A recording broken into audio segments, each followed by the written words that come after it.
Assalamualaikum warahmatullahi wabarakatuh.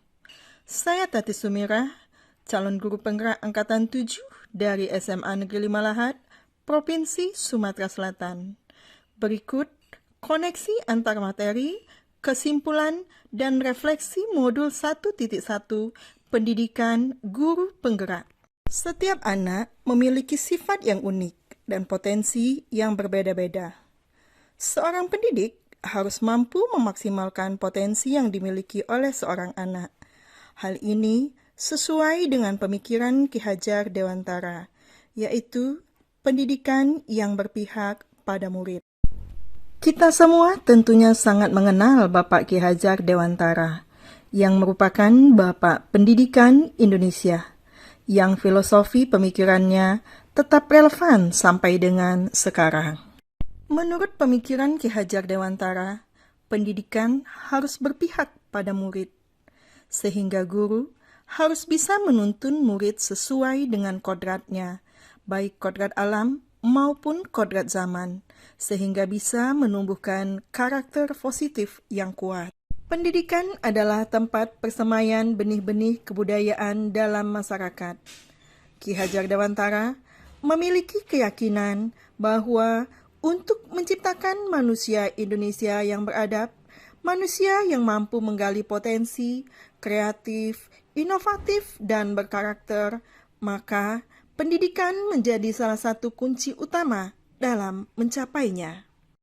Untuk bisa menyelenggarakan pendidikan yang berpusat pada anak, guru dapat menerapkan pemikiran yang merupakan filosofis Ki Hajar Dewantara yang masih relevan sampai sekarang, yaitu pendidikan sebagai tuntunan, kodrat alam dan kodrat zaman, guru ibarat petani, prinsip bukaan tabula rasa, budi pekerti, dan berhamba pada anak.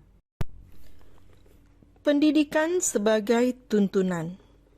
Guru menuntun segala kodrat yang ada pada anak, agar mereka dapat mencapai keselamatan dan kebahagiaan yang setinggi-tingginya, baik sebagai manusia maupun sebagai anggota masyarakat.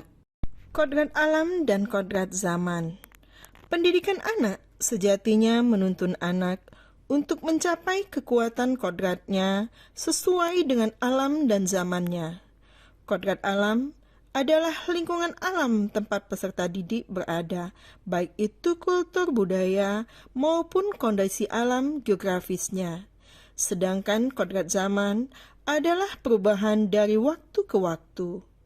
Ki Hajar Dewantara juga mengingatkan bahwa pengaruh dari luar tetap harus disaring dengan tetap mengutamakan kearifan lokal budaya Indonesia.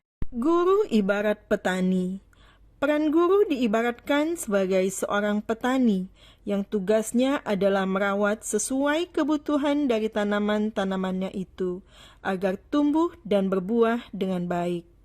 Tentu saja, beda jenis tanaman, beda perlakuannya. Artinya bahwa kita seorang pendidik harus bisa melayani segala bentuk kebutuhan metode belajar siswa yang berbeda-beda atau berorientasi pada anak. Kita harus bisa memberikan kebebasan kepada anak untuk mengembangkan ide, berpikir kreatif, mengembangkan bakat minat, atau merdeka belajar. Tetapi, kebebasan itu bukan berarti kebebasan yang mutlak dan tanpa syarat. Tetap perlu tuntunan dan arahan dari guru supaya anak tidak kehilangan arah dan membahayakan dirinya. Prinsip bukaan tabula rasa. Pendidikan bertujuan untuk menuntun anak dalam menebalkan garis samar-samar agar dapat memperbaiki lakunya untuk menjadi manusia seutuhnya. Budi pekerti. Menurut Ki Hajar Dewantara, budi pekerti adalah perpaduan harmonis antara pikiran, perasaan, dan kehendak atau kemauan, sehingga menimbulkan tenaga atau semangat. Hal ini menjadi salah satu aspek penting yang harus diperhatikan dalam pelaksanaan pendidikan. Budi pekerti merupakan modal dasar kebahagiaan yang berperi kemanusiaan. Budi pekerti merupakan kunci untuk mencapai keselarasan dan keseimbangan hidup. Berhamba pada anak.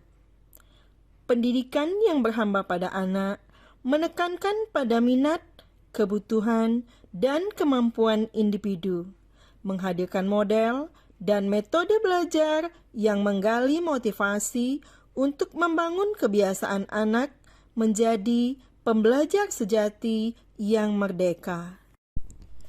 Pendidikan dapat diperoleh di mana saja, kapan saja, dan dari siapa saja. Sekolah bukan satu-satunya tempat untuk memperoleh pendidikan. Setiap rumah adalah sekolah. Setiap sekolah adalah rumah.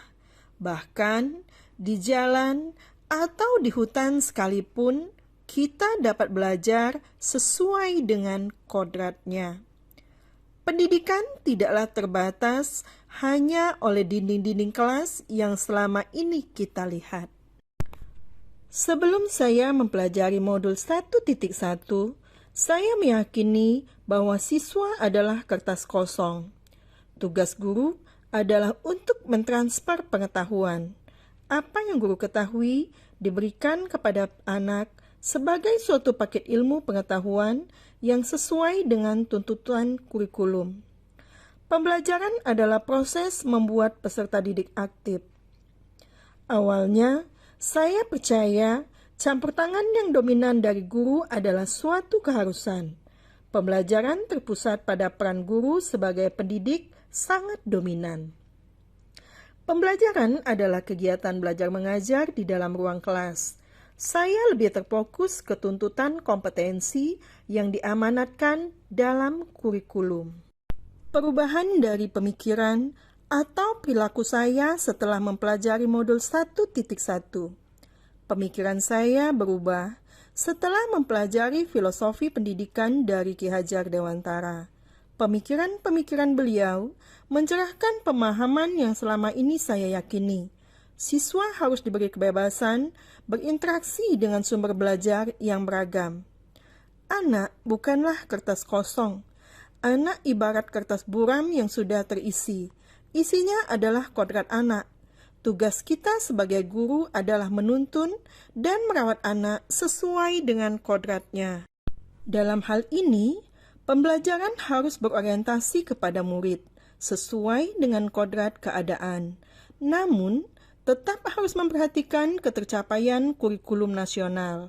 Pembelajaran yang berorientasi kepada murid adalah pembelajaran yang menjadikan murid sebagai pusat pembelajaran. Guru dengan ikhlas hati berhamba kepada murid. Pembelajaran tidak terbatas di ruang-ruang kelas, terhalang tembok, terkurung dalam suatu ruangan balok. Pembelajaran bisa dilakukan dimanapun sesuai dengan konteksnya. Setiap tempat adalah sekolah, keluarga, masyarakat, lingkungan alam adalah sekolah. Pendidikan harus mampu memvariasikan pembelajaran di dalam kelas dan di luar kelas. Beberapa hal yang bisa segera saya terapkan agar kelas saya mencerminkan pemikiran Ki Hajar Dewantara. Di antaranya, pembelajaran dirancang bukan hanya sebatas di kelas semata, namun siswa didorong untuk banyak berinteraksi pula dengan lingkungan sekitar. Pembelajaran dirancang dengan metode yang menyenangkan, agar dapat membuat murid menjadi manusia yang merdeka seutuhnya. Mereka bisa mengikuti proses pembelajaran yang menyenangkan di kelas saya, sehingga mereka selalu merindukan untuk belajar bersama saya. Memperkokoh basis pendidikan karakter dalam setiap proses pembelajaran, guna menumbuhkan dan mengembangkan budi pekerti anak. Dan terakhir, selalu berkomunikasi dengan rekan guru, kepala sekolah, orang tua, dan stakeholder yang dipandang perlu guna pengembangan kualitas pembelajaran anak yang berpusat pada kebutuhan anak. Wassalamualaikum warahmatullahi wabarakatuh. Salam guru penggerak, salam dan bahagia.